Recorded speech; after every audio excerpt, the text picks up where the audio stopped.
All right, good morning and welcome to VOP this morning. And of course, it's day 5 in the month of August and day 5 of the hashtag End Bad Governance protest. Well, we're still keeping our eyes on the events happening around the nation. I'm Moses Humphrey. I'll let my colleagues introduce themselves and they will give you what we'll be talking about today. And I'm Fina Okechukwu. Welcome to VOP This Morning Breakfast Show on Voice of the People Television. And I hope you've tightened your belts just for us to enjoy the smooth ride as the show progresses. David Edwin saying good morning to you wherever you're watching us from this amazing Monday morning. And we bid you welcome to VOP This Morning right here on Voice of the People Television. And yes, of course, yesterday, the president addressed Nigerians, and criticisms have continued to trail president's speech as he addressed Nigerians yesterday morning. That address was repeated. It was 7 a.m., 3 p.m., and 7 p.m. Oh well, we'll be talking about that. And we'll also chronicle and analyze the hashtag End Bad Governance protest and the demonstration as it managed to hit day 5 today. With the presidential speech that happened yesterday make Nigerians not to protest again about how hunger have been ravaging them? Do you actually think this can have any effect? Anyway, we'll look into all this as the program, continues. Well, these and more are what we will be talking about this morning. But before we go into that discussion, we'd like you to take a moment to click on that subscribe button if you haven't already on YouTube. On YouTube, we have Voice of the People TV. And on all other social media platforms, we are at VOP TV Live. Let's continue this conversation online with your comments. Comments straight at us at the comment section. We'll definitely be reading them out right here on the show. But most importantly, yesterday was an amazing one for the Nigerian female basketball team at the Paris Olympics.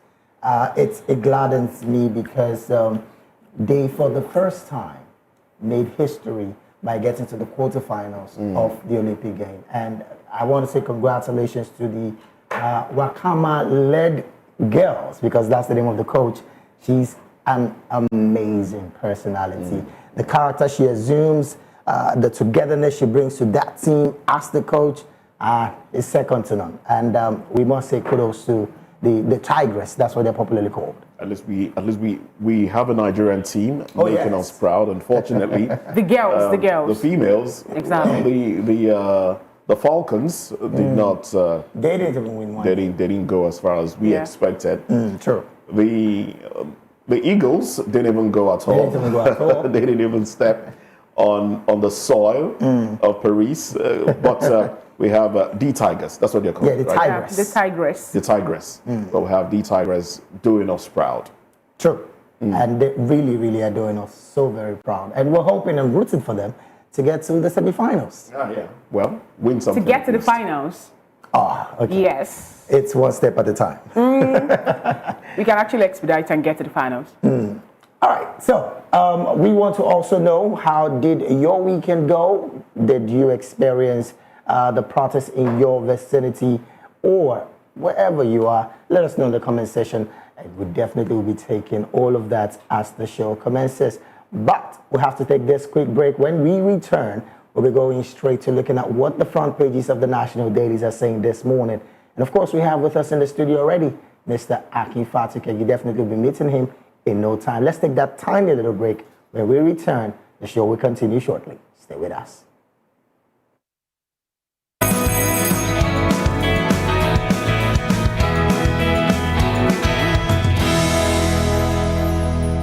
From the views on the street, we go to bed empty hunger, to the blaring horns of a hustling city, the loudest voices of the common man got a medium to be heard. This particular administration, they were coming unprepared. It's not a bad thing to renovate the president's lodge. Through top-notch programming, unbiased reportage of news, sports, business, entertainment, and cultural documentaries, Voice of the People 90.3 FM became a symbol for 21st century media.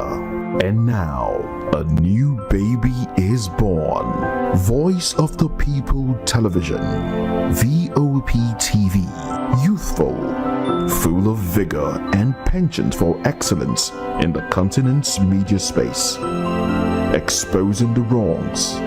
Applauding the rights. Dissecting the news without fear or favor. Through factual and accurate stories and contents. Corruption kills three things that makes a society. Representing the interests of the people and giving them a voice. Voice of the People TV is here to stay towards building a fair society. VOP TV, Voice of the People Television, truly a voice for the people.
Welcome back. It's still VOP this morning on Voice of the People Television. We have to move straight down to what the front pages of the national dailies are talking about. And like David rightly said earlier, we have Mr. Akim Fatunke already in the studio. He's an economist, a communication consultant, and he's here with us this morning in the capacity of a public affairs commentator. Good morning, Mr. Akim. Good morning, Miriam. How are you doing? I'm good. Good to have you. Moses? Good morning. David. Good morning, Nigerians. All right, as we go through the front pages of the national dailies, we also want to remind you that we have a correspondence, Damola Olokuton and Matthew Ogunsuada. And both of them are actually, one is at Ikeja, at Ketu, yes, Ketu, and Damola will be at Ojota also. They will get us live feed of what is happening as regards day 5 of the protest of the hashtag End Bad Governance. And with that, we'll move straight down to the Daily Independent. We have the Daily Independent, the Daily Trust, the Punch newspaper, the Guardian, and the Vanguard before us this morning. I would like to start with the Daily Independent. And the banner headline there reads, Tinubu draws flack after broadcast on hashtag End Bad Governance protest. Speech hollows fail to address hardship of Nigerians, and that is according to Atiku. Devoid of answers to demand by traumatized youth. That's according to Ozohome. Speech didn't address crackdown on protesters, says Shoyinka. Investigate mass murder of peaceful protesters. Aborisade tells Tinubu. Broadcast, while belated, sounded perfunctory, says Nwa Nguma. Tinubu missed opportunity to placate citizens. And that is coming from Obi Ezekwesili. You can get that on page 29 of the Daily Independent. And above the nameplate, we have bank chairman, CEOs divided over FG's Forex windfall. And for that windfall tax, we heard about the 50% remittance of every Forex made by commercial banks to the federal government coffers. And beside that headline, we have another headline to be protest. Serap to Commonwealth. Hold FG to account for attacks on journalists. Protest. Serap to Commonwealth. Hold FG to account for attacks on journalists. And we have a pictorial there where we have some dignitaries and some other people also trying to, look at the agreement to sign, okay? And beside the pictorial, JAMB uncovers discrepancies in 2024-2025 tertiary admissions. JAMB uncovers discrepancies in 2024-2025 tertiary admissions. NDLEA intercepts drug consignments in baby food, cloth to US, UK. NDLEA intercepts drug consignments in baby food tins, cloth to US, UK. Protests. IPI demands probe over tax on journalists. Enugu government approves 183 billion naira for 441 urban roads and 20 rural roads. Enugu government approves 183 billion naira for 141 urban roads, 20 rural roads. That's on page 6 of the Daily Independent. Grounding of Eric Air Fleet spells doom for aviation sector, and that is according to experts. Grounding of Eric Air Fleet spells doom for aviation sector, according to experts. We heard that the Eric airline, they're owing 2.2 billion naira, and they couldn't pay off that, and that was why they were sanctioned. Anyway, we have the bottom strip headline to be hoodlums chase away protesters from Lagos Freedom Park, and those are the headlines that made it to the front page of the Daily Independent this morning. Mr. Akinfatake, which of these headlines do you want to react to? There is no other element that one should be reacting to, but the extant problems we have on our hands about the protests, the spate of death, the miscalculations, I like to say, and perhaps our too little, too late approach to the way things should go. So as a humanist, let me be clear, I don't know the exact numbers. 30, some people said 40, have now been killed, are dead on account of this protest that is ongoing. And I will be shacking in my responsibility. It doesn't matter what anybody feels, that among the dead are also security officials, the police. It should really not happen. If it is a peaceful protest, yes.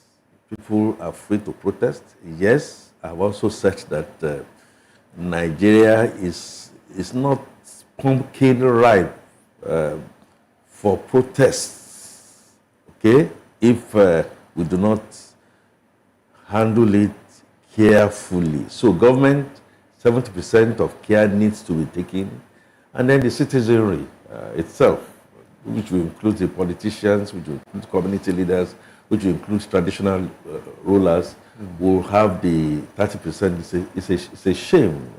I hope that now that we are now going into the fifth day, half of the 10, those who wish to protest should be allowed to continue to protest. Well, we'll come back to the protest since it's our major conversation this morning. But unfortunately, it cannot be avoided even as you go through the papers because I mean it's the major headline on all the dailies. But we'll touch on it softly and maybe touch on other issues and then wait till we get into the proper conversation before we dissect issues concerning the protest. Now let's go to the Guardian newspaper. There is the banner headline here. Well, I think I should flip this way so I get to see clearly. Okay, so yes, the banner headline here talks about the protest still. It says, national broadcast outrage over rehash of old policies, threats, failure to soothe protesters. And then when you go further down, there's that pictorial there. Further down, we have protest, 52 billion naira worth of looting, a setback to entrepreneurs, investments. Import duty FX rises to 1,618 naira a dollar, despite Tinubu'S pledges. Livestock Ministry must end open grazing conflicts. I beg your pardon. Livestock Ministry must end open grazing conflicts. All right. Nationwide protest. Dialogue remains best option, says Diri. Council autonomy. Or your chairman pull out of Algon to form new association. Council autonomy or your chairman pull out of Algon to form new association. Kano judiciary probes looting of court as protest continues. Poor internet service lingers as NCC denies new tariff. All right. These are headlines that you will find on the cover page of the Guardian newspaper. Now, in as much as we cannot avoid the protest, let's talk about the position of Oyo chairman. If you don't mind, could you chime in on that one? Forming a new association, and all of this is to what end, if I may ask? It tells you again how strong governors have become. I read that, and some of the things that came out of it was high praise to Governor Seyi Makinde, and it's not out of place. Therefore, we have a central authority in Oyo State that this chairman, I won't use the word kotoing, but saying like, yeah, we give it out to you. But for me, until we get and drill down, they will not, they must not, and I repeat, will not and must not do anything that is going to be contrary to what the Supreme Court have provided. Okay. So if what I see is a knee-jerk situation where, for instance, you as a local government, you get your allocation on your funds, you carry it to the governor, we need to see, and we need to also see that there's a bit of an ambivalence. He said, yes, that's exactly what it should be, but I would like to say that Governor Makinde should be careful so that it's not read wrongly. From your history in the past years until present date, how very legal is this movement by this local government chairman, owing to the fact that Algon is a nationwide body? Okay, well, a nationwide body that was formed by willy-nilly the members. And I'm talking by law now. I am not sure. I'm not sure. I mean, if I'm not sure of something, I'm not sure. I'm not sure the Constitution says there must be Algon. I'm not sure the Constitution says there must be Moman. Okay.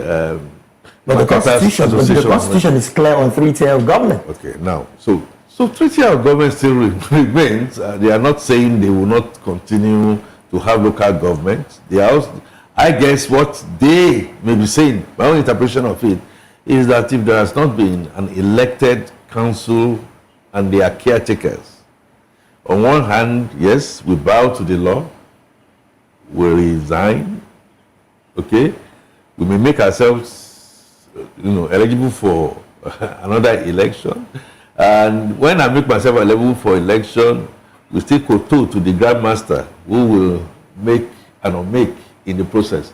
So, as we are seeing the prototype in Oyo State, it tells me that perhaps some of the things we are going to be seeing in the wider circle. So the jury, I'm not sure anything has been broken, but de facto, I hope we are not going to find ourselves in shame of sin. So that shows we're having double states in a single state, because that was actually what some people talked about during the pronouncement of the Supreme Court on the autonomy of the local government.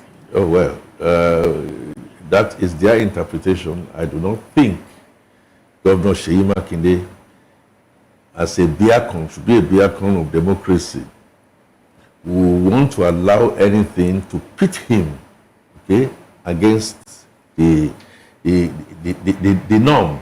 I think it's unfolding.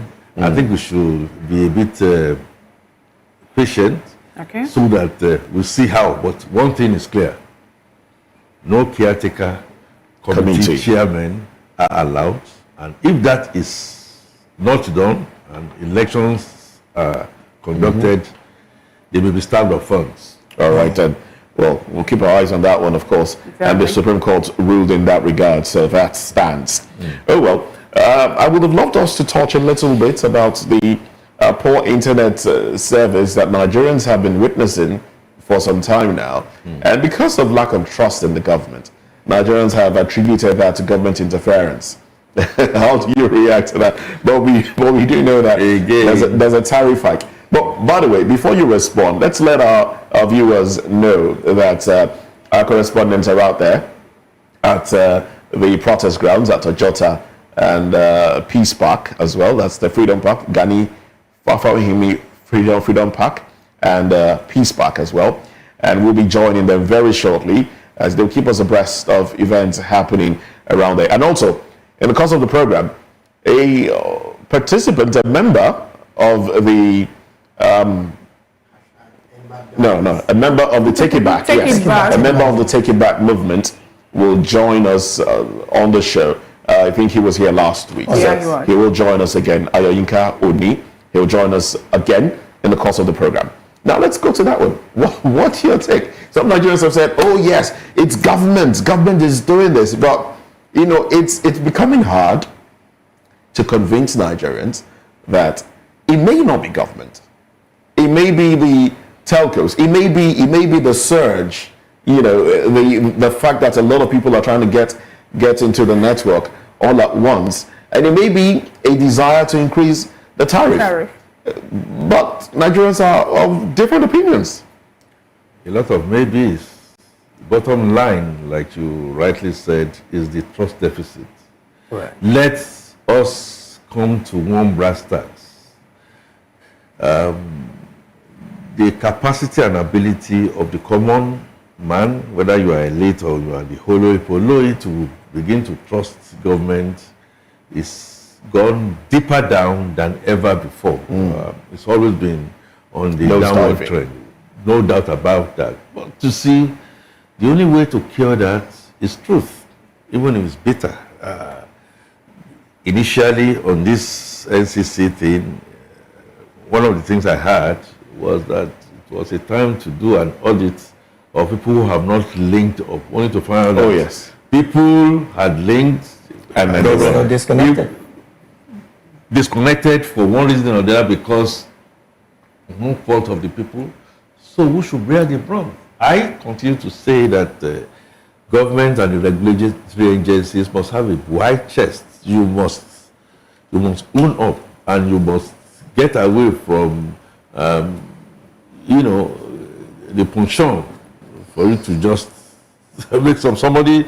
I have a saying in my neck of wood that the witch cried the night before, and then the child perhaps died for some other cause. We will not know that the witch was the grandfather-father-son relationship in a computer system that is responsible. Right. So it's for you to come out a bit clean, apologize when you need to apologize, and of course, make sure you rectify. That's where customer service needs to come in. Finally, we don't know where this may be coming from.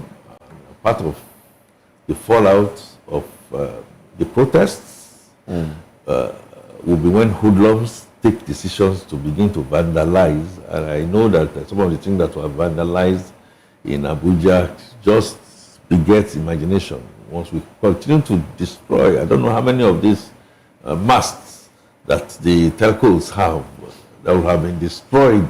It was being destroyed before the strike, and then want to cut away things.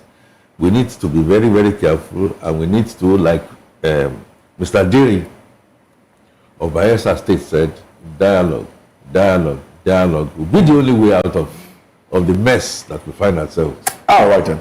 Let's get to some other papers quickly, and we'll just go straight to the Punch newspaper, where the banner headline here reads, "Hunger Protest. Tinubu'S speech attracts knocks. Kudos." And the writers there, Soyinka PDP slam president's address. NGO others hail it. Protest organizers demand 1,150 detainees released. And by the side of the nameplates there is another headline that reads, "How we broke 20-year jinx to reach Olympics quarterfinals, the Tigress." And yes, above the nameplates, other headlines there. Retail investors nation bank stocks as shareholders lose 1.6 trillion naira. You can find that on page 32 of the Punch newspaper. Marketers stop fuel supply. queues resurface. Public debt may hit 130 trillion naira by December. And this according to reports. You can find that also on page 32 of the Punch newspaper. Well, there is a major pictorial there of protesters holding a church service at the old airport roundabout and marching round town during the End Bad Governance protest in Jos. Well, that is a pictorial from Jos. All right, beneath that pictorial, you find other headlines. There is JAMB gives tertiary institutions ultimatum to disclose illegal admissions. NDLEA arrests 12 with drug hidden in baby food things. NDLEA arrests 12 with drugs hidden in baby food things.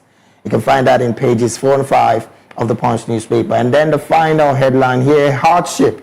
States get 570 billion naira grants.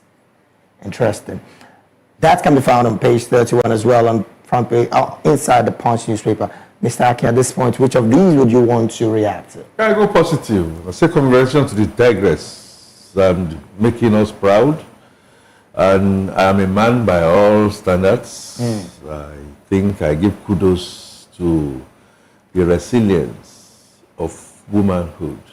It goes beyond, in my honest opinion, luck. I think they must have worked tirelessly. The coach, okay, you can say favors, but when you work as a team, you'll be able to reach the skies. I don't want to rub it on us men. For more than quite a while, women in sports have been making statements.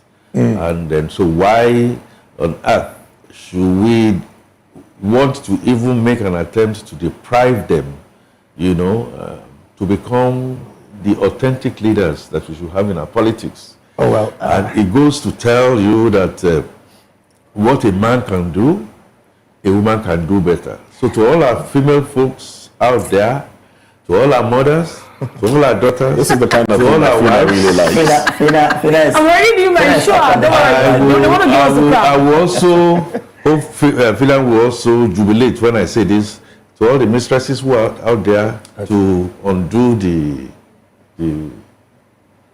legitimate ones or the illegitimate ones. Please, let's put our hands together, because the hand that rocks the cradle rules our world. Congratulations. Oh yes, oh yes. You did very, very well. I rather want to go that positive, and then it's better. Well, even as we go positive, it's tales of woe. So whichever one you want me to do. Even as we after go that, I'm positive, happy. that's fine. Even as we go positive, we cannot deny certain things staring us in the face. Of course. Marketers have stopped fuel supply, and then queues have. Well, I wouldn't say resurfaced, but that's the language that the paper used. But we know that queues have been around. Queues have been on our streets for some time, And with a major increase. even before the commencement of the strike. I beg your pardon, of the protest. A lot of queues have been on our streets. Filling stations sometimes stay locked till midday before they open, and before 6 p.m. they are closing their gates again, and now it seems to be getting worse. I pray it doesn't get much more worse than that, because realities must come to fore. No, marketers, I know they have their issues, are not the reason why we don't have supplies. Truth has to be told. We have NNPCL as the major importer. Are they importing? Are they still importing? And that takes us to another reality, which will take more than 1 hour for us to discuss. Are we still paying subsidies? I think we are still paying subsidies. That conversation is So if we are here nor there. So if we are still paying subsidies, it therefore means you will still continue to go in fits and starts. The market has not been deregulated, and I think the last I heard from ships of Bethel at the MPA ports. As an insider who has always worked in there, who has worked in that industry, I dare say, we've not had commensurate investments, to dig deep. So when the ships come, they stay far off. Then you get lightering vessels that will go and try and collect and bring back. And sometimes when those lightering vessels go there, they don't come back. They go elsewhere, and then we begin the turnaround, for what you call subsidy payment. We are not out of the woods yet. So my point is simple. Again, back to the issue of trust. Let us know what really is happening. All right, Dangote refinery, Port Harcourt refinery, today is happening. Today is not happening. We need to get to speaking the truth. The truth on this one says the public debt may hit 130 trillion naira by December, according to report. Okay, well, I wouldn't know the basis of that. I tend to want to believe that there's nothing wrong with debts, if you understand. Even when the government have actually said that there is a 97% of our generated revenue to offset debt, you still say there's nothing wrong with debt. Okay, so if you allow me to land, there is nothing wrong with debt if it is efficiently applied.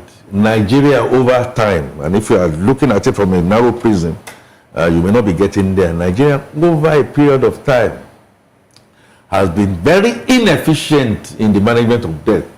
When we get the debt, what do we use it for?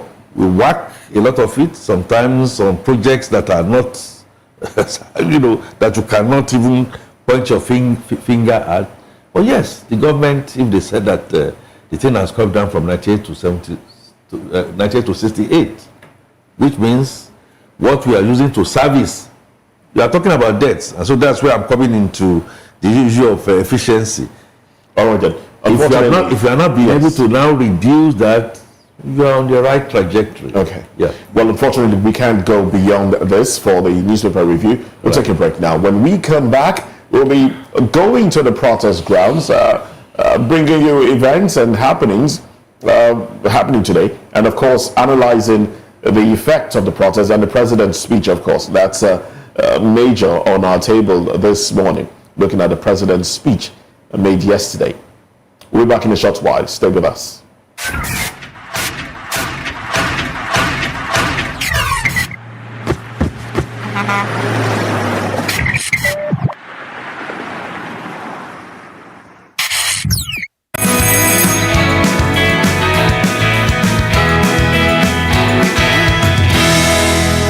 From the views on the street We go to bed empty hunger. to the blaring horns of a hustling city, the loudest voices of the common man got a medium to be heard. This particular administration, they were coming unprepared. It's not a bad thing to renovate the president's lodge. Through top-notch programming, unbiased reportage of news, sports, business, entertainment, and cultural documentaries, Voice of the People 90.3 FM became a symbol for 21st century media. And now, a new baby is born. Voice of the People Television, VOP TV, youthful, full of vigor and penchant for excellence in the continent's media space, exposing the wrongs, applauding the rights, dissecting the news without fear or favor, through factual and accurate stories and contents, Corruption kills three things that makes a society. representing the interests of the people and giving them a voice. Voice of the People TV is here to stay towards building a fair society. VOP TV, Voice of the People Television, truly a voice for the people.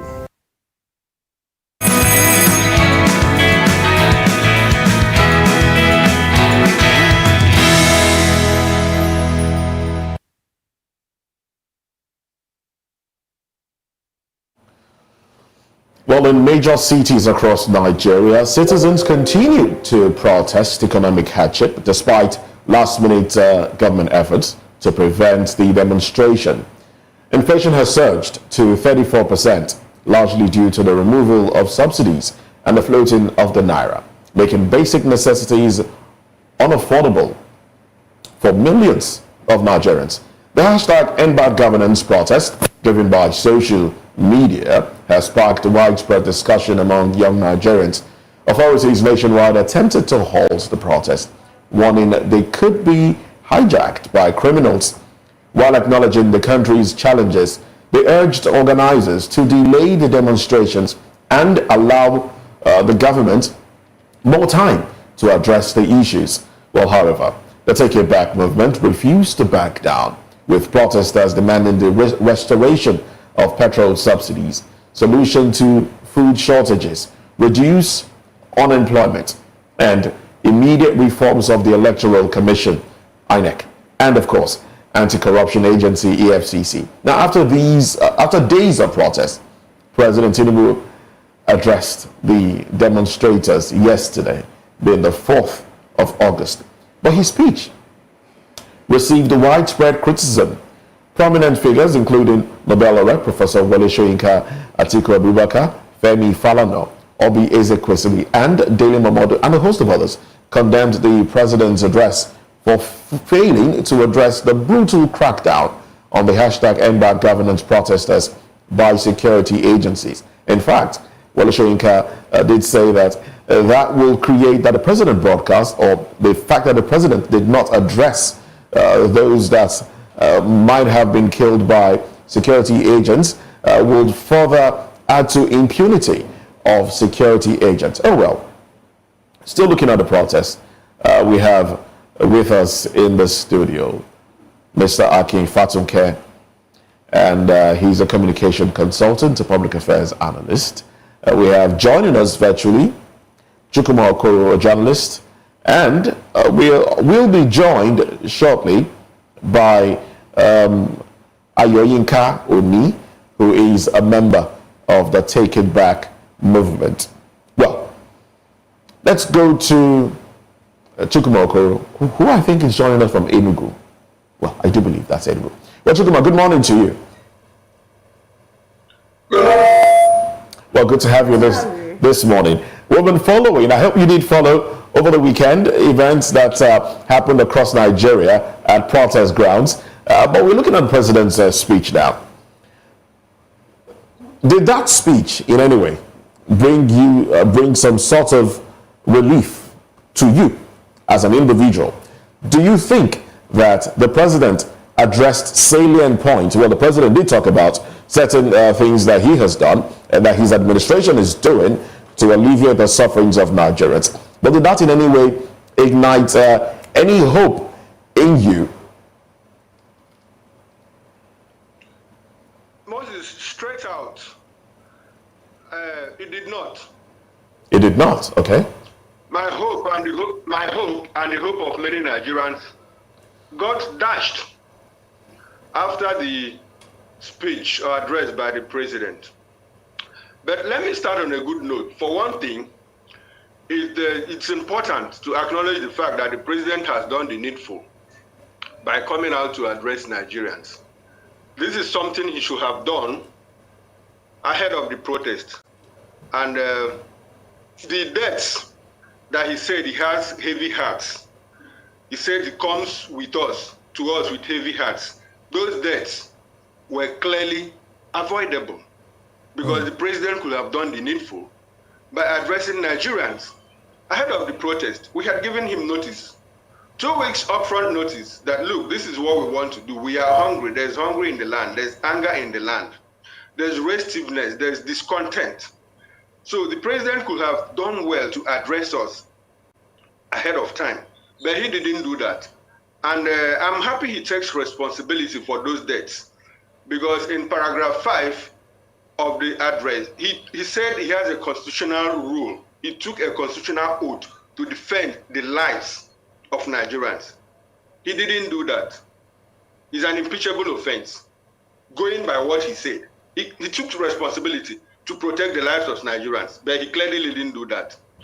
And in the whole, my assessment of the 38th paragraph address is that it doesn't word the paper on which it was written. A good student of communications and linguistics, after going through that address for like 2 or 3 times, will come to the unfortunate and inevitable conclusion that we have wasted another 4 years of our national life. The president didn't do anything. He didn't address the demand of the protesters.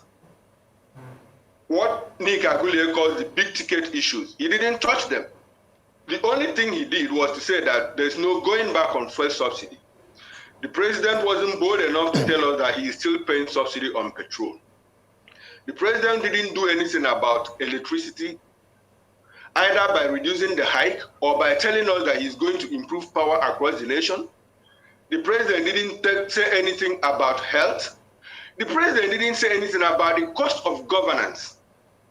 So it was neither here or there. And sometimes, I keep saying it, I begin to wonder the kind of people who write speeches for our president. The whole address clearly tells you that the president is far removed from the sufferings of Nigerians. He didn't address any tangible issue about how to bring down inflation. The president didn't say anything about how to bring down the cost of food. The president didn't say anything about how to fight insecurity. That is the major cause of the food inflation, because farmers don't go to farm anymore. All right, Mr. Chukwuma, we would have to ask you to hold your thoughts there. Okay. Which is a clear disappointment, and I'm happy that Nigerians have rejected it.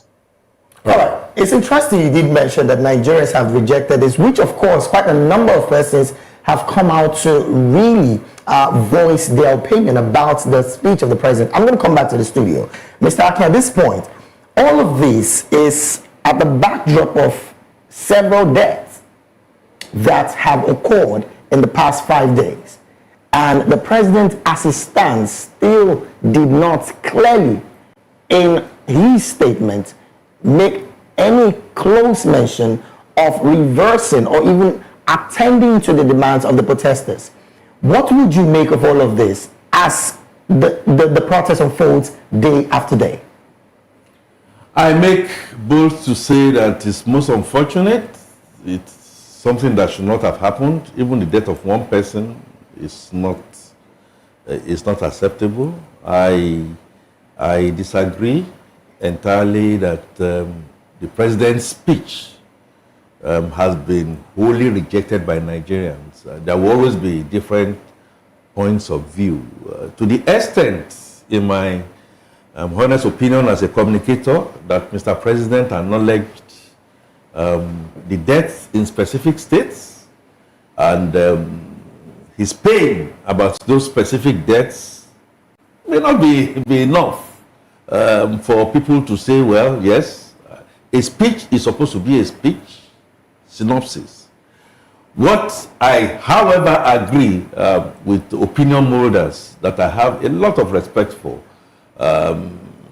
is the fact that talking about those deaths, Mr. President, before the protest, made clear-cut statements that people are free to go and protest, and the security authorities are supposed to protect them.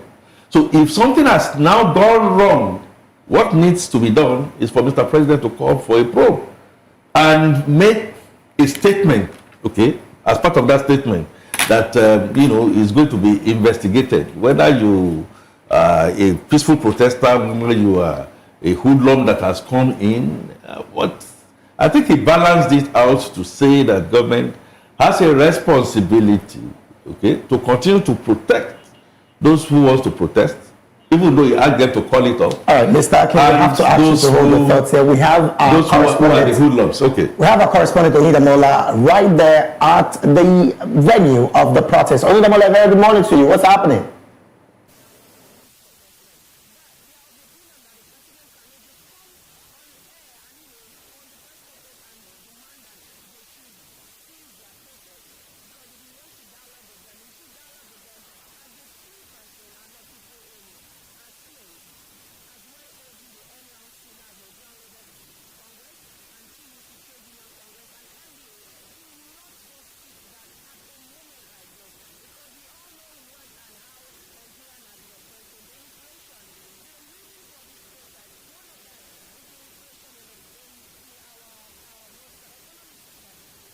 issues with the sound quality there, and we're unable to hear what Oyedamola is saying. But of course, she's out there on the streets. And we did see yesterday there was a memo sent out by some members of the Take It Back movement calling on Nigerians to ensure that they come out today to continue the protest. Yesterday, let's not forget that right after the president's speech, some Nigerians gathered at least in Lagos, and the protest did continue in other parts of the country. But in Lagos, gathered at the Freedom Park at Ojota, and then they protested for some time, and much later in the day, certain individuals tagged as thugs, came out with sticks to chase protesters away. Now, and that happened right after the police addressed the protesters, pleading with them to leave the venue of the protest and give the president time. A lawyer gave an address. I think, would that be the lawyer? I don't know. Well, somebody gave an address asking the protesters to sheath their swords, leave the venue of the protest. Some hours after that, the police did same. And right after the police left, thugs came and chased protesters away. Okay. Now, with this happening, let me stay with you now. With this event, with this happening observed yesterday, and the memo sent out by Take It Back movement calling on Nigerians to come out and ensure that, look, we continue this protest. In fact, some have said that the protest will linger beyond day 10 if nothing is done. We have with us in the studio Ayoyinka Oni, who is Comrade Ayoyinka Oni, a member of Take It Back movement. Well, I guess we dragged you out here this morning yes. as it seems like you're getting ready to go join the protest. Yeah. Now, we saw that memo, and your name is right there as one of those that signed that one. What was the need to put out a memo? Do you think Nigerians are beginning to, fall back and decide not to come out? Are you trying to, re-encourage Nigerians to come join the protest? Definitely. The speech of the president in the morning of yesterday was targeted towards demobilizing the people from the streets, not attending to the issues. All right. I guess we can get our correspondent now. She actually have feedback from the protest ground. Okay. Oyedamola, good morning.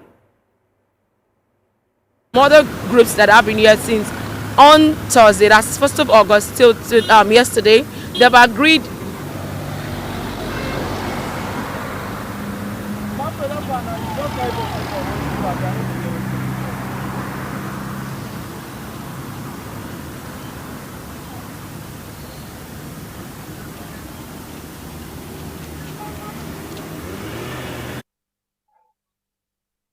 We're struggling to please continue with your line of thoughts. All right, so basically after the president gave the speech, which did not in any way attend to the demand of Nigeria or acknowledge the fact that... But the president reeled out a few things that he's done. Those were basically just reading campaign promises.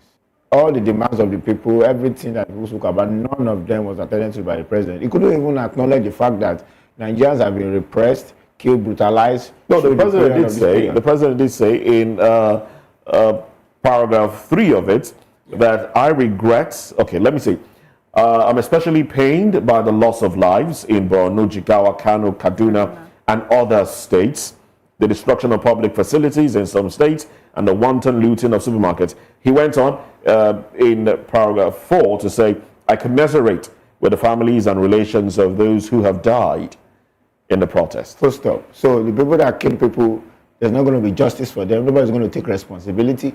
At the same time, you are saying that you are still going after protesters. They are still arresting people. I can tell you that somebody was kidnapped by the DSS in Abuja this morning. One of the organizers kidnapped. Yes, by the DSS. Why do you go to people's home 2 a.m. in the morning and pick them up for what? Because they are organizing protests. One of our leaders in Badagry also, the chairman there of the LCDA, have been trying to abduct him. Numerous people have been also targeted by DSS in Lagos here. So you cannot be saying that to the people of Nigeria, and in another tone, you are sending your boys, the DSS, the police, to be going after citizens just because of their protesting. And they are still going after people. So it's just the president they are used to just this lip service to Nigerians. Were you at the protest ground yesterday? Yes, I was there. No. On Sunday, I was not there. Okay.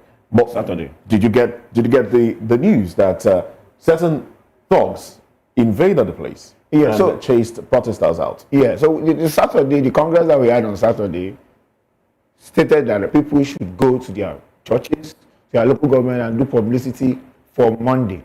Okay. But they certainly there was not supposed to be a protest. Yeah, there was on supposed Sunday. to be a protest on Sunday. So not because the president was going to give a speech. No, not at all. That was just the state from the Congress. Okay. But this particular individual who has been trying to disrupt the protests on Friday, dividing the people, kept on hinting this Christian can come out, and he kept on doing this religious division, and we have been suspecting him, call himself JP Michael or whatever, a barrister, but information has it that he's not a barrister, it's just someone, a choir member or someone in a particular church in Kuchofe, so I don't even know, they just painted it that way. So he came that Sunday. So when we realized that some of our people were still going out, 3 of our leaders went there to meet them so that they could be safe and also to address them. That certain fellow caused the disruption in that place, and thugs also came in. The police started also, but the people spoke to the police that we are not living here. So you need to protect us or to leave us. Then the thug came in and started chasing. But would you say, would you say 21st century, 2024, of course. So when we saw that the situation, few leaders, while we were in the meeting, because we had a meeting from 11 for a very long time, still others subsequent meeting and all that. But few leaders still left to go meet the people. Well, some leaders have said that Take It Back movement promised that there will be no looting, no destruction of property, but we've seen that happen. So who is doing the looting? That's the question. Who is doing the looting? Who are these? Brings me back to the question of the police identified them. Are they interested? Are they interested in arresting those people doing the looting? Are they interested in stopping thugs? Do you know that at Lagos State they have the audio where the police were saying if the thugs harass you, they harass you. They're not supposed to be here. You have that audio? Yes. How can we be in a country where policeman is saying such, where police are protecting thugs, supporting thugs instead of standing with the people? All right. We live in a very disarray and confused society, and we have to change it. He also made a call to the organized labor and TUC to help out, even the NBA, to come out now or send their people to join this protest. Do you actually think this call now to the organized labor will actually make a wave in this hashtag end bad governance? To make a wave, if Nigerians are really serious in handling what's bad governance, go and look at those demands. If those demands are not things that are biting Nigerians seriously, then probably we are all just joking. So why is it that they are not part of it all this while till people have to write to them? If you actually think that they're getting the bite of the bad governance in Nigeria? We should understand that the political class have found a way to divide the people so much across all lines. They play politics with labor, they play politics with everybody, So a labor we try the way of let's be consulting, but if we want to solve this problem in this country, we understand that the government is not ready to listen. Imagine the president did not even speak about any of the demands. But he called for a dialogue. Now, so what we are saying, and I've said it many times, we are not terrorists, we are not bandits. Why is the word dialogue and negotiation? It's like you're thinking that I'm not interested in meeting the president. I'm not interested in any politician. If you have any conflict they should speak to the demands. If you want to talk about the demands, yes, we can have a public discussion. We don't want any round table private ceremony like people who are looking for positions. No. They should speak to the demands publicly. We will discuss with them. Interesting. Yeah. I'm going to come to you, Mr. Chukuma, and I believe you're still with us. Now, there is the call for a dialogue and, of course, negotiation by the president and, of course, the presidency with the hashtag end bad governance protesters.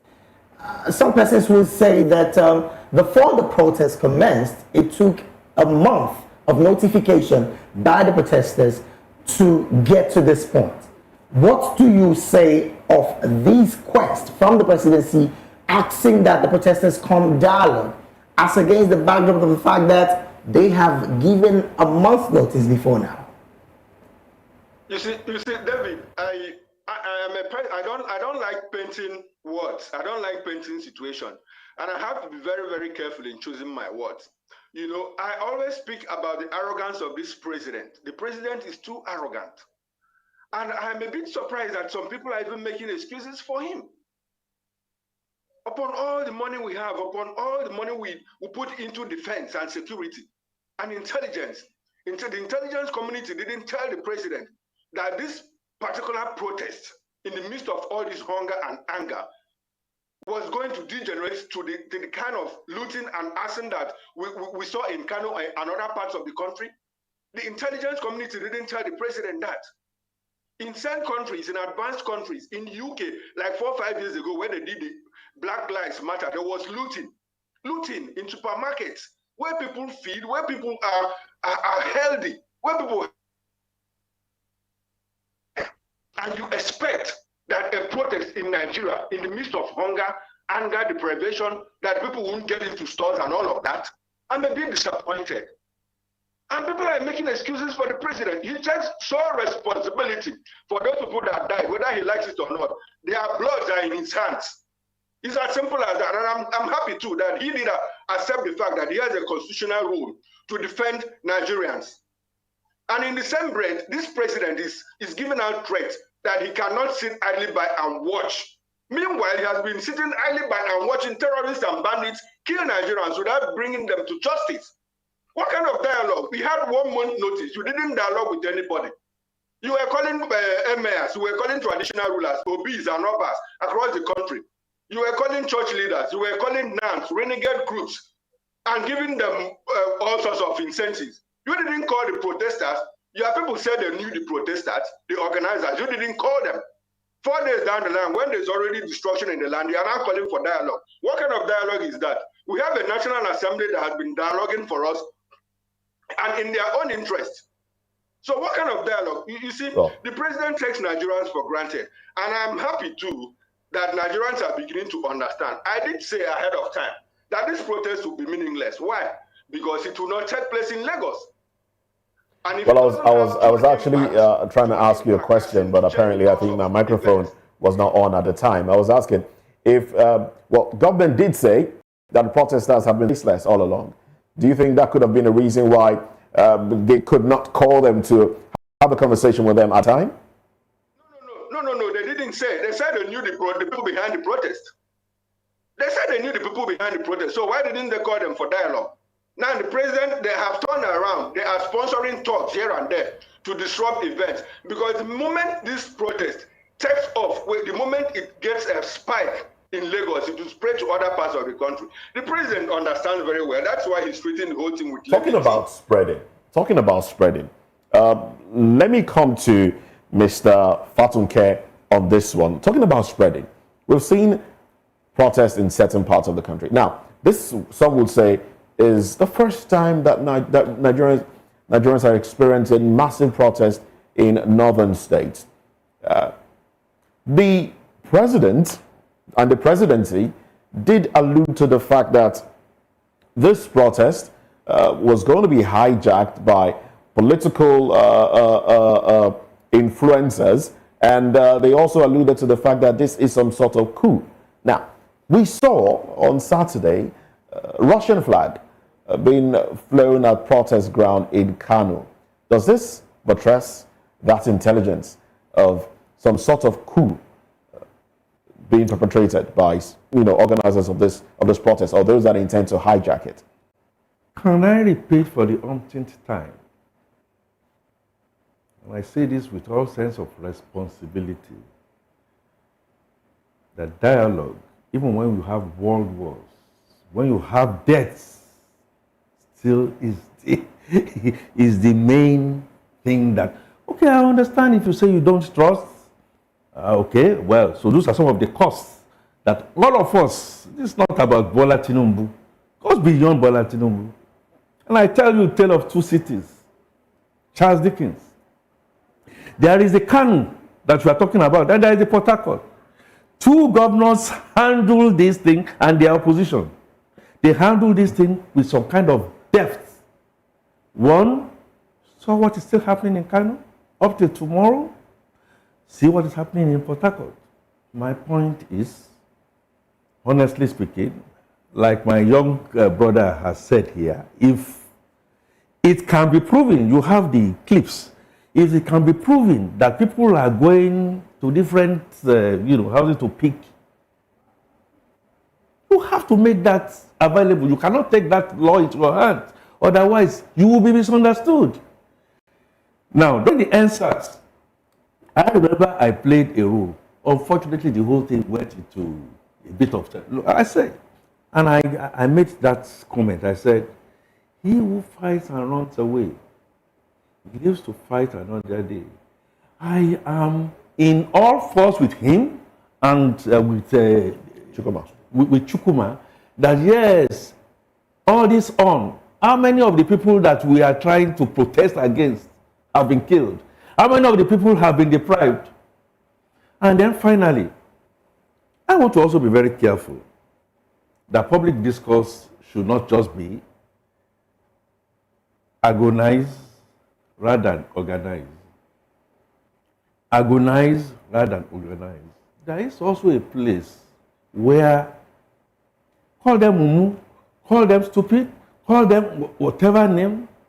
If they do not feel that they should be a part of the protest, you can need to persuade them. I'm not exactly sure if you're responding to the question because the question I asked is based on the flag, the Russian flag flown in Kano. That was not the only question you asked. What does that depict? Just come on. You only now use the issue of Russian flag. How do you expect me to be able to answer Russian flag? Are you telling me that you do not expect that fifth columnists will naturally come in? People from the Sahel will naturally come in? Is that not what we have been saying all this while? That, hey, wait. Don't let us mix the wheat and the chaff together. We have to be very, very, very, very careful. Because there are tendencies. So if you say you saw a Russian flag, how then can you even prove to me now that is not the hand of government trying to play? How do you be able to prove that? Right. So are you now? So the only way again is, like he says, some of those demands, which Mr. President openly said he is hard. Let's get to the discussion table, like Labour did, and said, okay, between so and so time, bring down the cost of. Well, he also did say that they are not a political organization. They are not looking for positions. So having discussions will make them seem like they are looking for positions. Oh, well. What he did say right here is address the demands, which of course include reductions in the top price of fuel. Okay, so but federal government, the president did say that CNG kits is being given to commercial drivers. Is that what Nigerians need at this time? Okay. Will that in any way salvage the situation? So if I say I need mass transit and I need alternative, and you have a better option, it can only come by dialogue. So please stop this, and then we go on to that. Now, finally. Seconds. Help me with this. Because I'm going to help you. I'm going to help you in seconds. I'm going to help you in seconds if I can only just say this. Let's. My demands are there. All right. So I have read quite a number of demands, footage from including demands that says certain things that have to be structurally adjusted. It's not going to be done on that. You have to go through a process. Now, at this point, you just said it needs to be structurally adjusted. Yes. Was the statement subsidies gone structurally made by the president when he was making that speech? Yes. What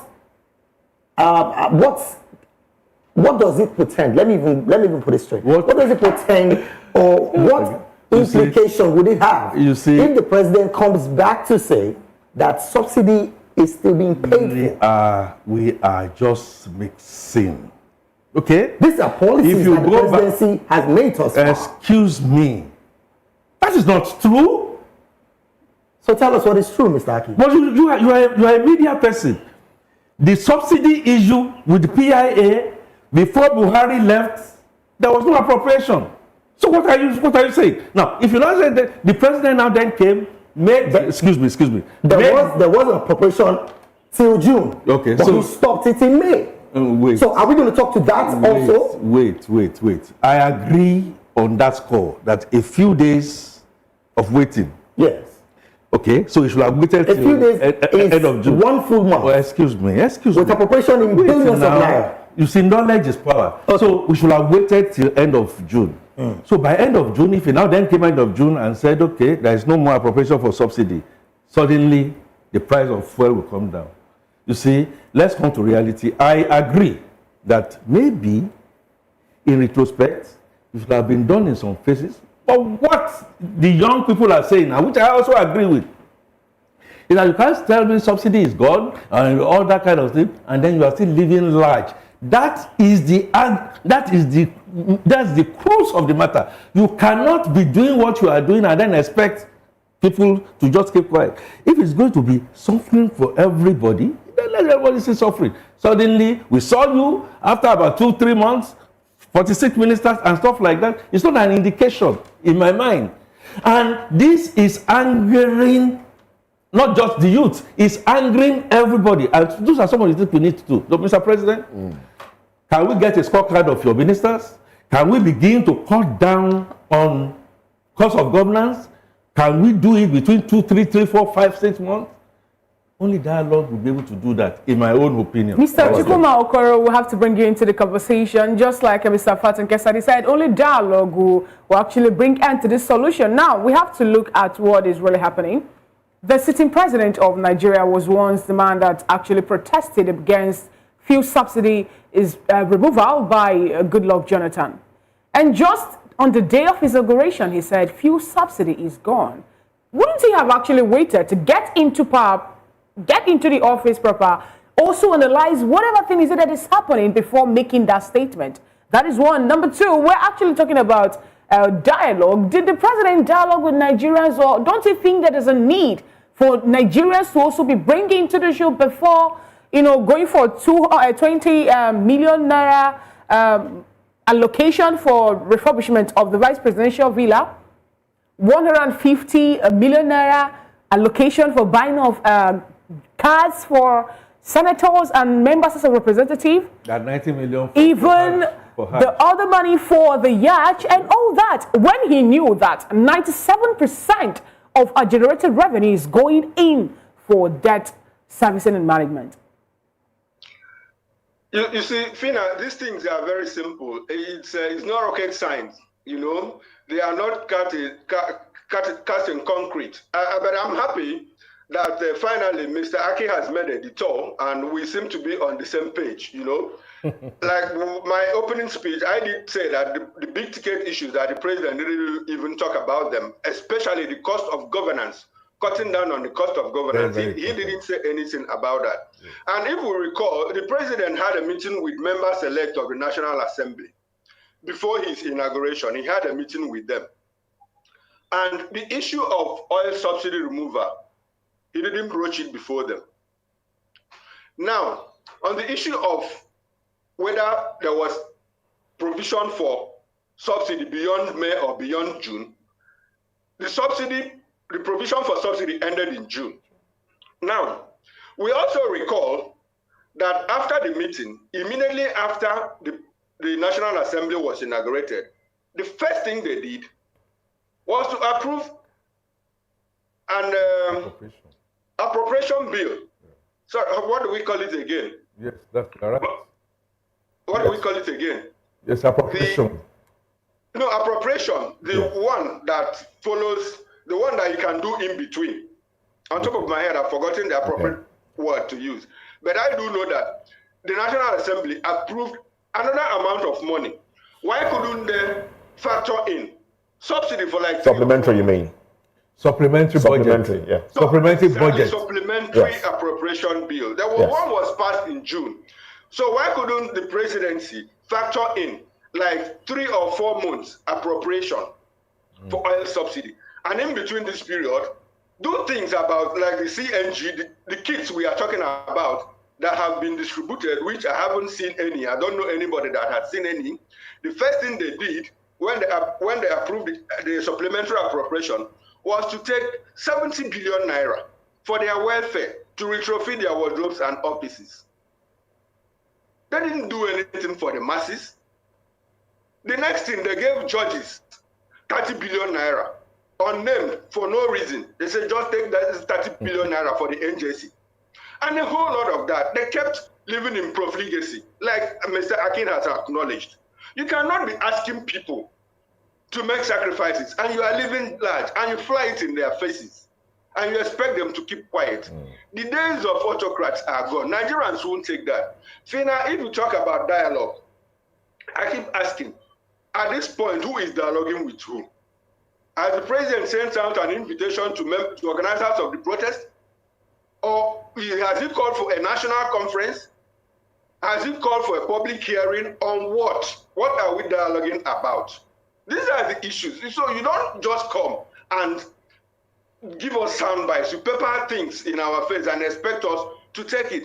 I still believe that, look, the government knows what it is doing. This particular government came unprepared. I'm sorry to say that. And it is very evident. You say you have given out, you are going to give 1 million naira to 75,000 people. 75,000 people in a youthful population. We have 220 million Nigerians. And from what INEC, the National Bureau of Statistics, their last, the last data they rolled out, the Nigerian population is in excess of 62.5% of the total. So we have an active population that is idle, an active population that is not productive, an active population that is yearning, very brilliant, very resilient, but they don't have work to do.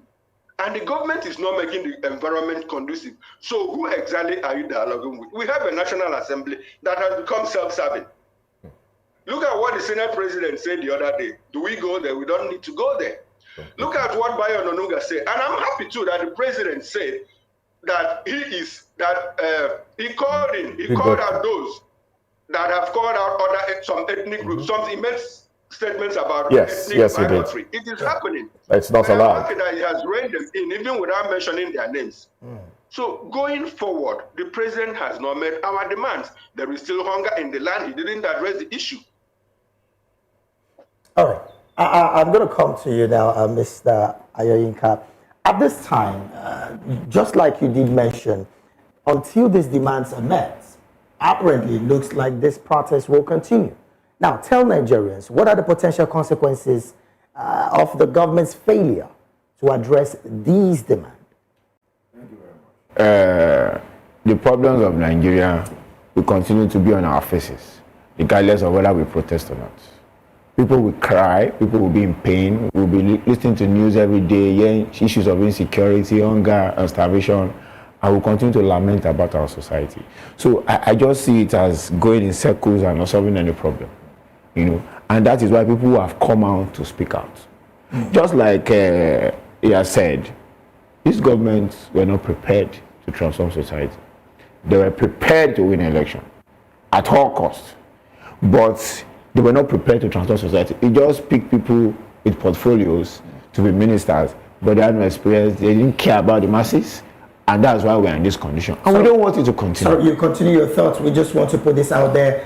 The footage you'll be seeing from now would be the live feeds from Ojota. Our correspondents definitely doing their job at that spot, giving you all of the visuals, yes, live from Ojota. So and we also hear that while the protesters are beginning to converge, you can see policemen approaching the protesters. There they are, walking towards the protesters with red bands on their hands, which tells you that they are on red alert. And with the way they have their guns, I think they sing battle ready. That's why they're going to fight against. The hoodlums. Opinion. If hoodlums infiltrate, let's agree. If hoodlum infiltrates, either to attack the peaceful protesters or to want to begin to destroy properties. I like your faith. They are never interested in hoodlums. I've attended protests so much in this country. I've not seen police going after hoodlums, not even once. But when they see protesters, you are basically like the hoodlums. You are almost pursued like a kidnapper. And it's so sad. It's sad. I agree It's with you. very It's sad. It's sad. That brings in the emotional intelligence. Mr. Oyinka, emotional intelligence tells me that if I swim and I jump inside a lagoon, yes, I might be able to swim across. But the possibility of sharks catching me is going to be high. So what I need to do is not to put in what to call. There seems to be some sort of disagreement Yeah. going out there. So, one starts to wonder if the presence of the police really is to protect the protesters, to ward off hoodlums, whom some have said are actually agents of government itself. But so, with what we see now, do you think that this protest will continue? Here, knowing that the it should president continue if it is going to be peaceful. knowing that the president did enjoin protesters to stop. He has begged them to stop, but left. What Ahmed Tinubu need to understand that Buhari has done all this. We have seen it how it played out. All this intimidation and all that. People will find a way to continue to come and speak against the government. Speak to the demands, work on the demands. Naturally, people will begin to leave the street. But when you did not touch not even one of the demands. Which would you say, if government touches on today, this protest will dwindle? All of us know it. That if the price of fuel can go down, it will be difficult. You see, Nigerians are hardworking people. They don't really want too much. They are very confident. Not everybody wants to be a Dangote and $100. People just want to be confident to feed their family, go back to the village, spend their Christmas and come back. Naturally, Nigerians will continue to leave the street, while we that are serious about solving all the other political problems will continue to follow up with the government. But you are not ready to do that. Food price is still. Do you know what it means to be buying a tuber of yam for 1,000 naira, for 10,000 naira, 15,000 naira, 1 yam? How do you react to the fact that government has continued to give the governors monies and grains and fertilizers and all? Just yesterday, state governors got over 500 billion naira to administer to solve hunger issues. We also do know that certain numbers of bags of rice that were shared to state governors were not distributed to the people. Should we blame the federal government now for that? I'll blame the federal government for two things. One, you are the president, you are the federal, you need to hold the governors accountable. That's one. Two, actually, in the real sense, what Nigerians need is not handouts or palliatives. Solve core issues. Disagree with you in holding the government accountable. No, they have to. Yes. You are the president. If a governor that you handed these resources was not provided by the state, now we gave it to you. You will now rebrand it, be reselling all those kind of corruption in the process. Hold them accountable. Why can't you hold them accountable? Right. The president in his speech could not hold anybody accountable. He just read story, people died and all that. Abiodun is governor of Ogun State, not his governor. He's governor of Ogun State, but it's not behaving like one. Go and look at the state of the road in Ogun State. It should not even be that, but I should be talking. Look at the state of the road in Ogun State. Again, Mr. Oyinka, it's so sad. Let's take. Are you addressing the issues? I'm really interested in reality. It is even possible federal government to give fuel to everybody free. You know that? Okay. No, we don't know that actually. Why? Because we're all producing nations. So government will just go and take the whole thing, look at 250 million people, and then begin to sell free. But that will come at a cost. The cost will be the fact that we have to continue to borrow and borrow and borrow and borrow to be able to do that. That is pure economy. Now, I really think, in my considered opinion, how I talk to young people, and I always try to feed from them. You cannot be asking me to be sacrificing, and I see you living large. You are not preaching. You can't be preaching. However, I can tell you that as your senior brother or whatever it is, I don't have enough money. If I don't have enough money, so what do? How do we grow that money? How do we do it in such a way that whatever it is that I have, I take a little bit of it and make sure, like a father or a mentor, do something for you? I am convinced. Like Mr. Chukuma has said, and you are also saying, you are not happy, first and foremost, and I'm also not happy, that what we do not have, we see a few people with poor priorities done, with poor, and all that. And then you made a statement just now. You said the federal government needs to hold the states, the governors accountable. The constitution that we are operating does not go that way. So we'll bring it back again to the table of constitution. So we need to. So what you are asking for, if I get you right, is what I have also been asking for. We need a total structural readjustment, both of the constitution. Isn't the demands? Okay, now. All right, then let's get back to. It's not what the president can do single-handedly. Start the process. Now, maybe Mr. Okoro, let's bring you back into the conversation because we seem to have alienated you. Now, from everything that we've been discussing so far, well, the president he talked about CNG kits. We've touched on that one. He also talked about SUPA, which is a Skill Up Artisan program. Okay. As a way of alleviating the sufferings of the people. He talked about NIA, which is the Nigerian Youth Academy, that has been set up as well. He talked about NATIP, which is the National Youth Talent Export Program. There seem to be a lot of programs that this administration has set up, but they don't seem to be meeting the demands of Nigerians, especially Nigerian youth. How do you react to that? I'm happy that the president is doing this.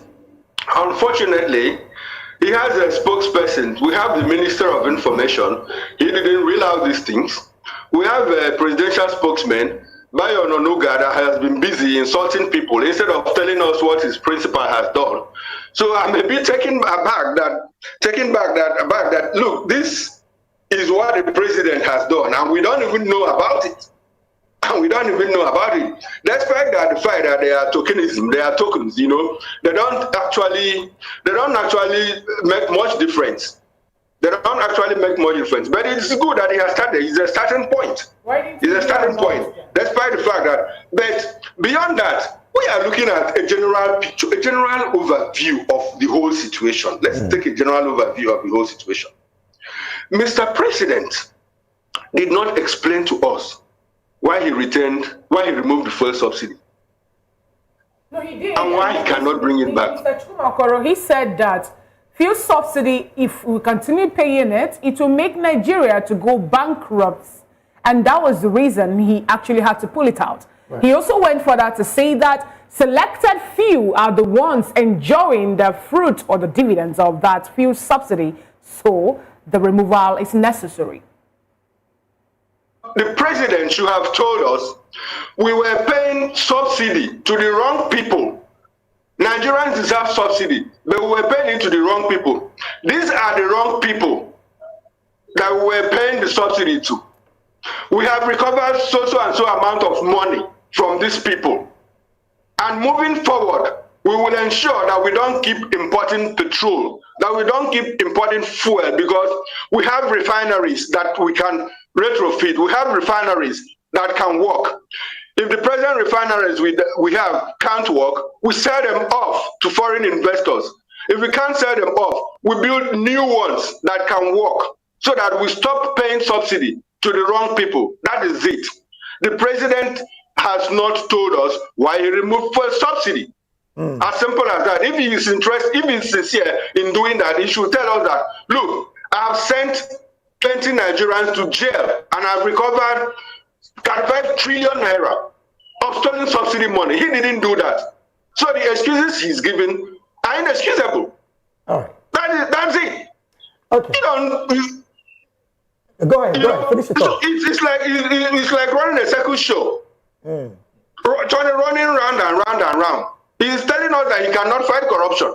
Meanwhile, we understand from importers that this federal government is still paying subsidy.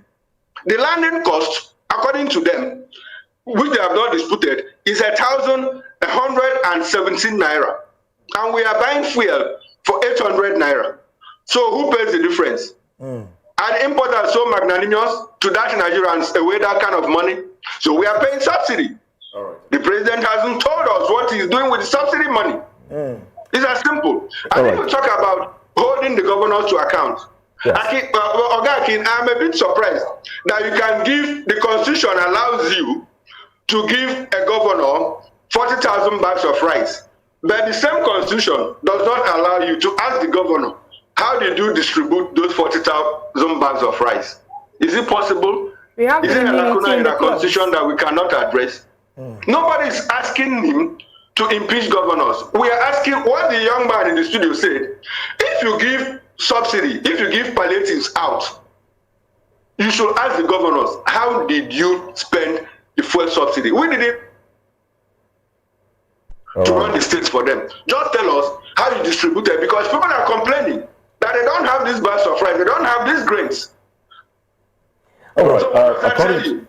According to the president's speech, I'm just picking out things from his speech. He also did say that more than 570 billion naira has been released to the 36 states to expand livelihood support to indigents, while 600,000 nano businesses have benefited from nano grants. An additional 400,000 more nano businesses are expected to benefit. Oh well, let's go back to Ojota now, as we hear that some Nigerians are. If we can get audio. I am suffering. I am really suffering. The country is really suffering. Oh my God. Please, I am begging Nigerians out there. Please, let us come together and exhibit our political franchise. It is our right. Our voice is our right. The securities out here have no right to harm us. Do you understand? Because this is our political right. This is our political franchise, whereby we have to come out on the street to tell the governor, the president, what they need to do and what they have to do. Not that they don't know. This suffering is too much. The prices of things in the market are becoming too high and expensive. Even the sick people cannot provide drug from themselves. The ones that are terribly sick cannot provide drug for themselves. This is becoming too much.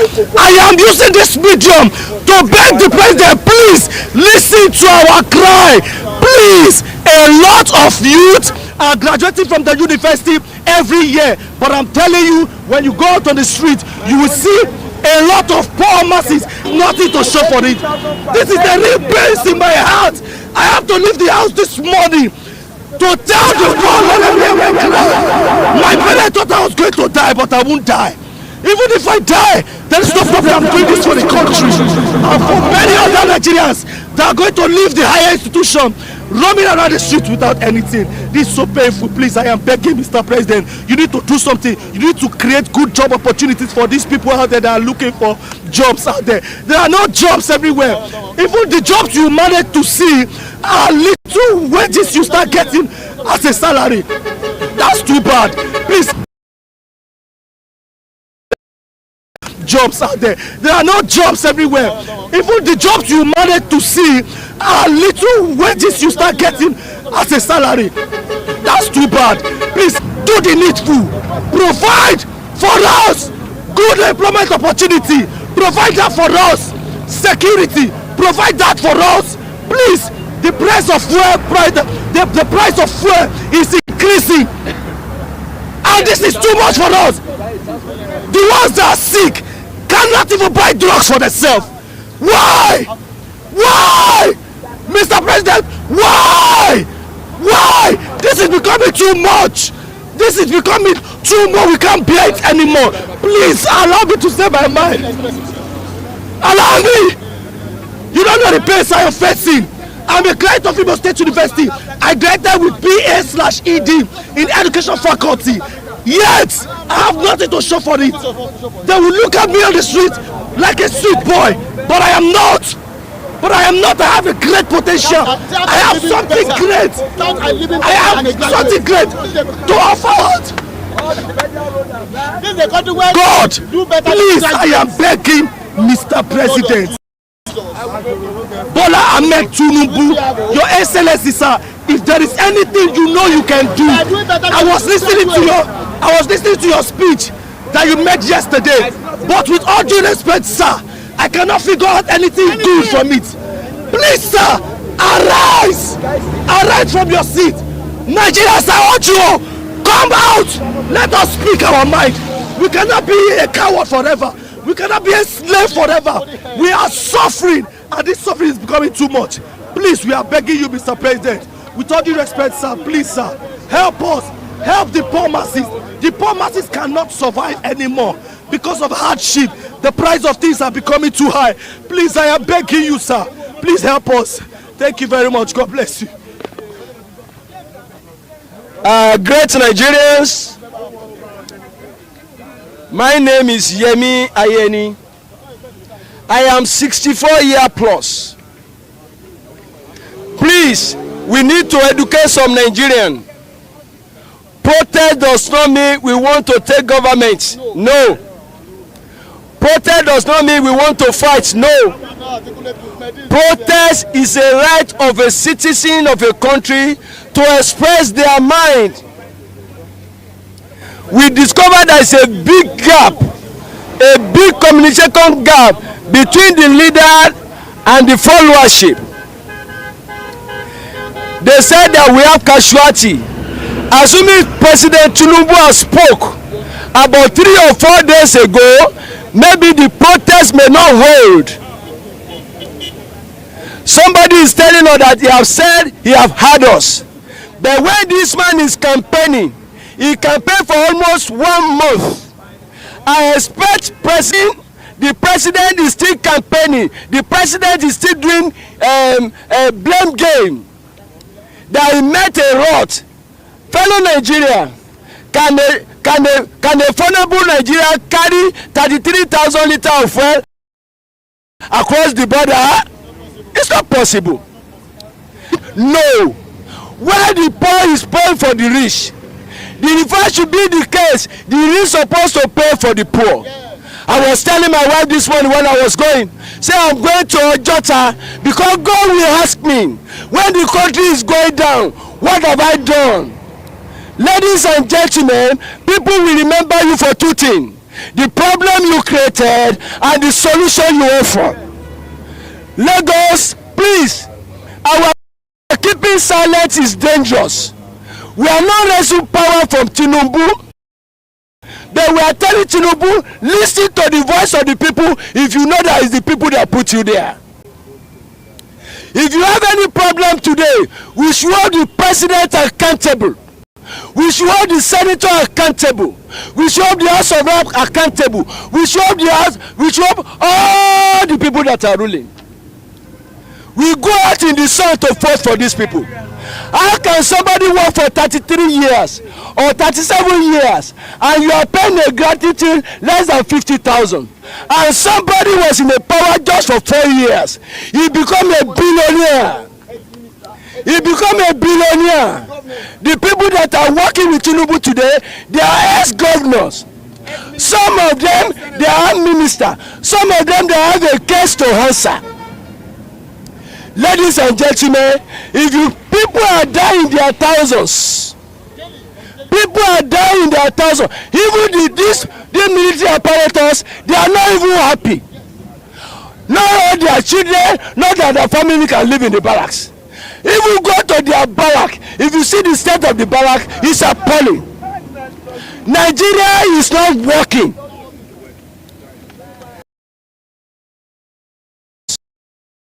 People are dying in their thousands. Even these military apparatus, they are not even happy.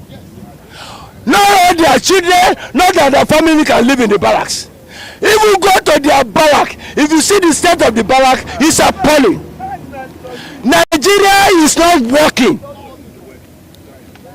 Nigeria is not working. President Tinubu is not talking. He's not engaging the people. Life is about engagement. They said democracy is the government of the people, by the people, and for the people. We are the people. We are the ones that vote you in. Majority of the senator, they have only 1 vote. Even you, Mr. President, you and your family, we cannot count that you have 50 votes. Please, we are just telling you, maybe the people that are working with you, they are not telling the bitter truth. Nigeria is dying. I traveled last week. All the federal road, they are death traps. Road roads. If you repair the old roads, Nigeria will not forget you. We don't need a coastal road. We are hungry. You say you bring rice. Up to today, we don't know the center where people can buy such rice. Enough of propaganda. No country can be self-sufficient. Go and Google it. All over the world, there's something that grows in Nigeria. It didn't grow in another country. There's something that's a comparative advantage. You grow what you have and you import other things. We don't know how to grow rice in Nigeria. Don't let's deceive ourselves. You say we should go to the bush, but the Boko Haram is there. I was surprised when I see this kind of battalion here.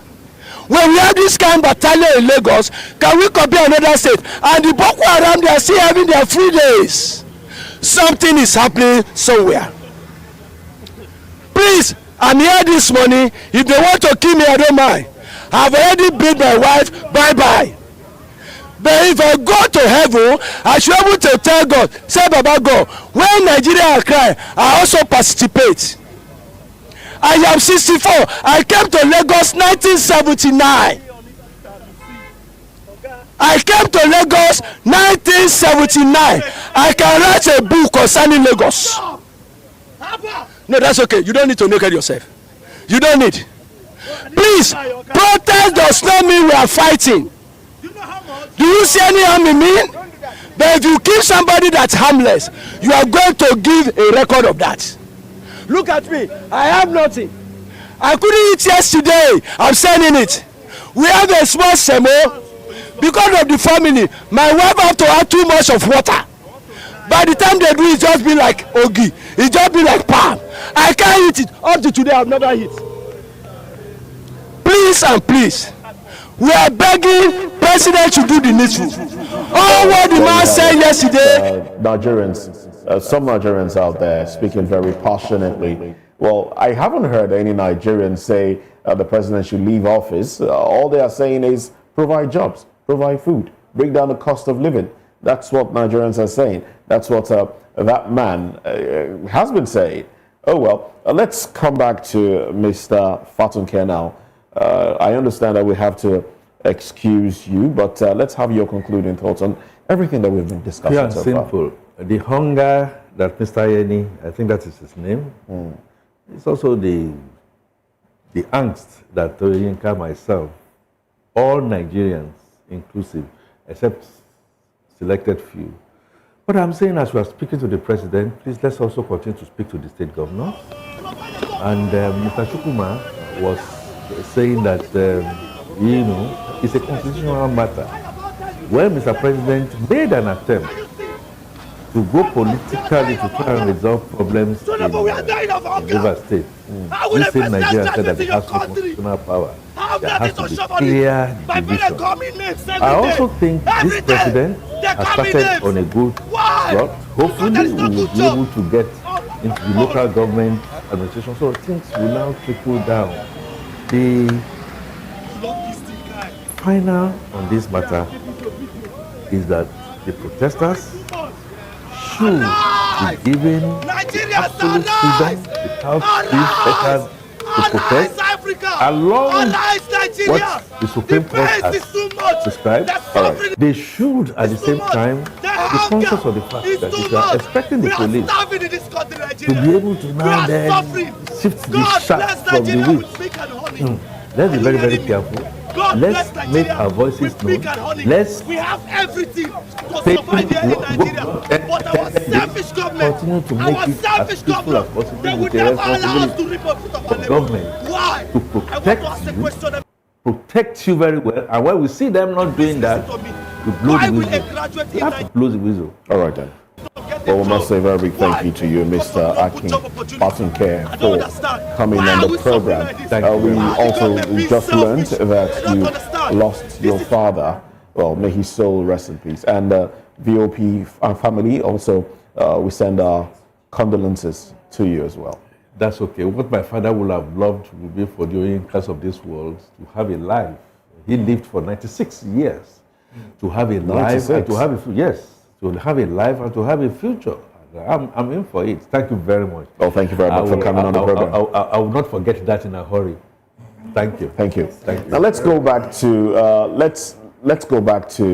Chukwuma Okoro now. Chukwuma, now we're still talking about the protest, talking about certain things that the president reeled out. Now, the reason, if you watched that the rant by those Nigerians, the reason the protesters have not gathered at the designated spot is because they've been prevented from gathering there.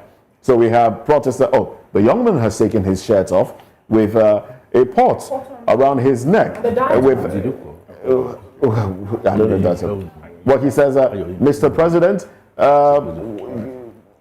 save us. We are dying of hunger. That's what he's saying. Mr. President, save us. We are dying of hunger. Quite an unfortunate one there. Well, protesters are beginning to gather around, certain other places because they have been prevented from gathering at the Gani Fawahimi Freedom Park. So they are beginning to gather from certain places. Oh, well, let's get to hear what they're saying. I fear nobody. Tinubu, hunger, they see my pot. I never shop anything. Hunger, there is hunger. I'm only executing my political franchise. And my political franchise is my right. This is the right of the citizen. And that's what I'm doing. I fear nobody. I fear nobody. Tinubu, hunger, they see my pot. I never shop anything. Hunger, there is hunger. There is hunger.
Looking at the fact that the president addressed Nigeria yesterday, and I didn't want interview.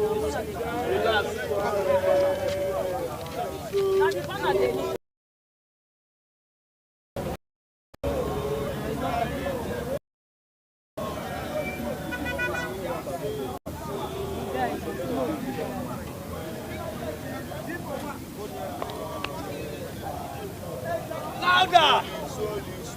looking at the fact that the president addressed Nigeria yesterday, and I didn't want interview.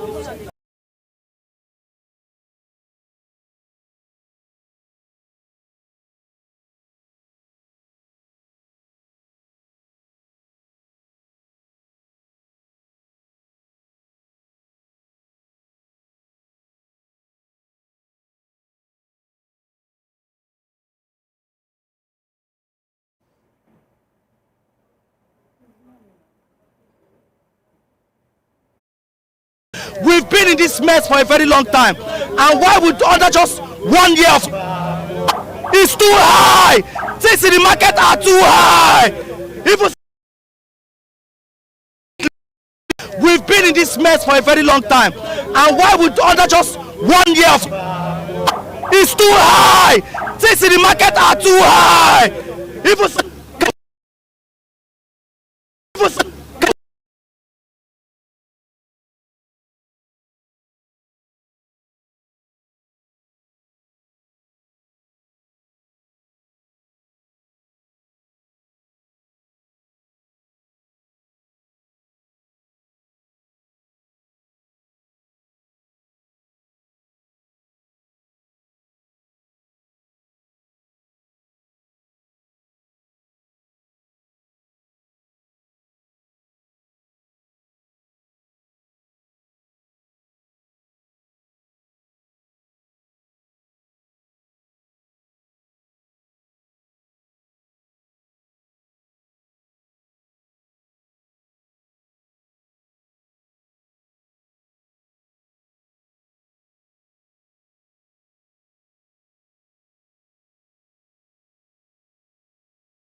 That is also another question from Ola Adewale. And this is from Data Engineer.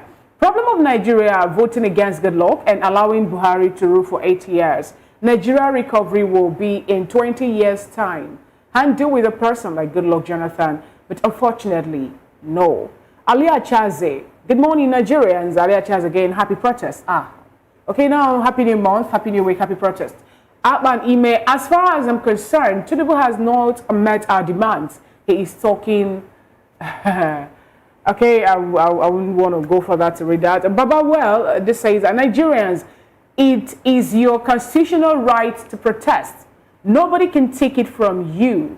Enough is enough of this hardship. Food crisis and insecurity. Hashtag end bad governance in Nigeria. David Olawale, if you are Igbos, you don't need to talk about the protest because you are not part of it. That's another one. Okay, Gilbert Obong Ezekiel noted. James Aneke, the struggle continues. That's more like Aluta. And Obaz S. Dennis, good morning, guys. I greet you all for there for good work. Gift when Nedam, the struggle continues. I hope I will have a victory to ascertain as the case may be. And James Abana, the man in suit. Okay, all right. Okay, that is actually the person. I don't know. I have to man in suit. Is it? Are you guys from Nigeria talking about government? That's what the person was trying to ask. Obina Austin, which constitution is Tinubu following? Celebrity Chief Ukele. Tinubu doesn't have qualifications to be called a president. And this is from Saliu. They should remove President Muhammadu. Youth must take over of the president from now and most movies. All right, and have so many other reactions on YouTube and other social media platforms from Nigerians as regards the protest. And this is the day 5 of the protest. Mr. Okay, comrade Yinka Oni. Yes. Ayo Yinka Oni. Ayo Yinka Oni. You want me to call it Ayo Yinka? Anyone. Anyone. Yeah, people call me AY actually, not to stress. All right, now my question is this: from the look of things, it's like Nigerians have actually, been divided to the point that some people are treating this protest now with so much laissez-faire attitude, and while others who are doing the protest are being tagged or seen to be enemies of the government. What do you think now Nigerians need to do to, make sure that you have a single voice and then also work in unity? All right. The enemies of Nigeria are the government themselves, and the obvious ones who are criminals, the kidnappers, the bandits, the terrorists, the thugs. But you see, those people cannot function or cannot be injuring society if the government is working. So if you look at it, those are the enemy of Nigerians. So if Nigerians are interested in getting their society solved, they have to identify those that are standing for them. We, the voices that are a bit popular, we cannot do it alone. We need the critical mass to solve this problem. As we used to say, this country belongs to 200 million Nigerians, not from little elite. How many governors do we have? Maybe about 36. How many House of Assembly members? Maybe about 900 plus senators. How many? If you combine all these guys, they are now up to 3,000. These 3,000 people are just using the life of Nigerians anyhow and any way they like. So if Nigerians are interested, they need to leave those people, organize and go after the system by putting them in this mess. When they do that, they will get results. Since we have been going after the government of Tinubu in terms of doing something right for Nigerians, we have gotten some little results along the way, but we have not won the war by just winning some battle. Remember, they had to reverse a lot of policies when Nigerians were crying. One of them is the cyber one that just came out and all that. So cybersecurity, yeah, maybe. So this crop of politicians, this same set of people, just changing their party or changing their clothes from army to Agbada, Nigerians need to leave them alone. It is obvious that these guys do not have the solution to the problem of Nigeria. They want to continue with the status quo. That is obvious. So if we are going to, I've said it before, I said it in 2015 that Buhari has no idea of Nigeria's problem. Even before he became president, I said it. We are not going to have 8 years of going around. We are all here. We cannot point at the achievement Nigerians got from Buhari's government. Tinubu's government is not going to be far from it.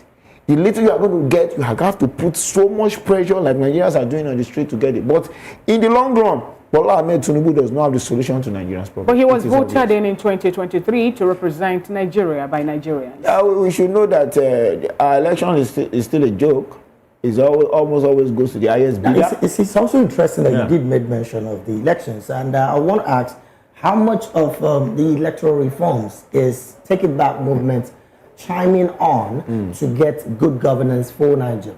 Yeah, one thing we are taxing Bola Tinubu to also do is part of it. The structuring and the electoral reforms, police reforms. Our elections are every day becoming a joke in this country. People cannot even vote for who they want. If people decide they want to vote for the thugs in their streets and all of them say they will let them vote for the thugs and get results of the thugs. But when people even decide that they want to vote for the best from their local government, from the best from their states, they still find it hard to get there. So because election, how can we do better? There's a need to restructure the system. You change the system of voting. You have diaspora voting is one of the things we requested for. Make vote process simple, open. The UK election was done in a day and it was announced that day. No ballot snatching, no stress, nobody's wasting money, all this, and you have to reduce the cost of electoral processes. You should not be paying billions, millions for primaries, millions for delegates. When you make electoral processes so expensive, you attract people that have expensive sheets. Let me use that word of fella, but they don't have integrity. This is TV. So forgive me. In quote, I'm sorry. You don't have the integrity in full. Reduce this cost, make integrity to be the choice, and there should be a part of the law that people of questionable character are not even allowed to even campaign in the first place or be on the ballot. When you make the system strong, it brings in good people. But Bola Tinubu is not interested in doing that. We spoke about the judicial system too. We're supposed to be the last hope of the masses. We said there's some statistics that Nigerian judges collect most bribe in the world. Okay, go and cleanse this system, remove these corrupt judges, make a system that will choose these judges without any political backing. Don't you think the increment in the remuneration of these judges as done by this government might come a little of these things that you are complaining about? When increment is done after a certain victory in court, like a way of compensation, you should know there's an undertone. There's an undertone to it. The issue of the judges in this country goes more than increment. There's an issue of integrity. There's an issue of the process in which they are made judges. There should be a process in their system that does not have to affect the president or the government. Just give me the system that, okay, you have gotten to this level, now you should be the judge here. Those are the things that we can use to reshape society. Well, unfortunately, this is where we have to anchor this one. But we'll keep our eyes on events happening in Ojota. And also, we'd like you to stay with us as we continue to cover that one. We do understand that our reporters have been prevented from getting to the protest ground itself, and protesters are also being prevented from converging. But we will continue to cover and bring you the latest information as it concerns the protest ground in Lagos, and also get you information from other parts of Nigeria as well, where the protest is taking place. It's day 5. I must say a very big thank you to you, Ayoyinka Oni, thank you very much for coming on the program. Thank you. Comrade Ayoyinka Oni is part of the Take It Back movement, and we appreciate you for your time. Thank you. We must say a very big thank you to Mr. Akin Fatunke, who was also on the program, and Mr. Chukuma Okoro, who joined us virtually on the program as well. Big thanks to all gentlemen. Well, the president, in his speech, disappointed a lot of Nigerians. Nigerians expected better.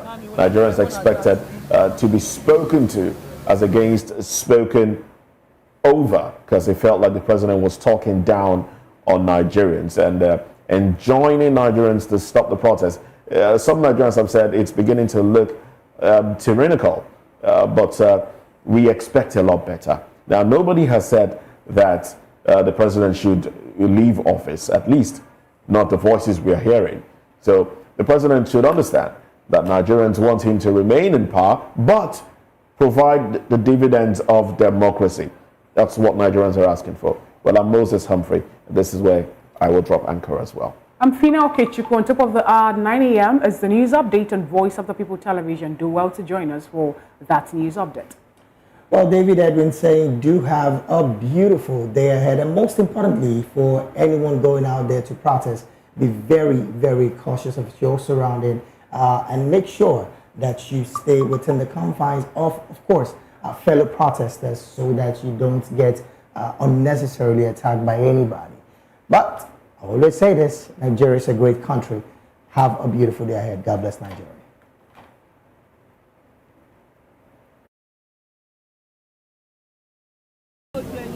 because they are trying to some companies say program as well because they don't know what if it happen. But money they don't already start to work back. Even banks don't open. And they find GT bank. Now go for them my business.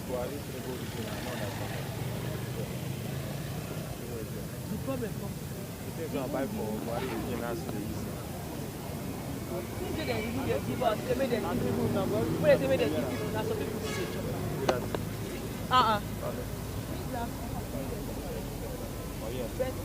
they don't go bring their comment. They kind of go to people to vote for them. One day when they work for inside women affairs, they tell me say, now their office they share them. And what they believe say, in they do. And people don't get them.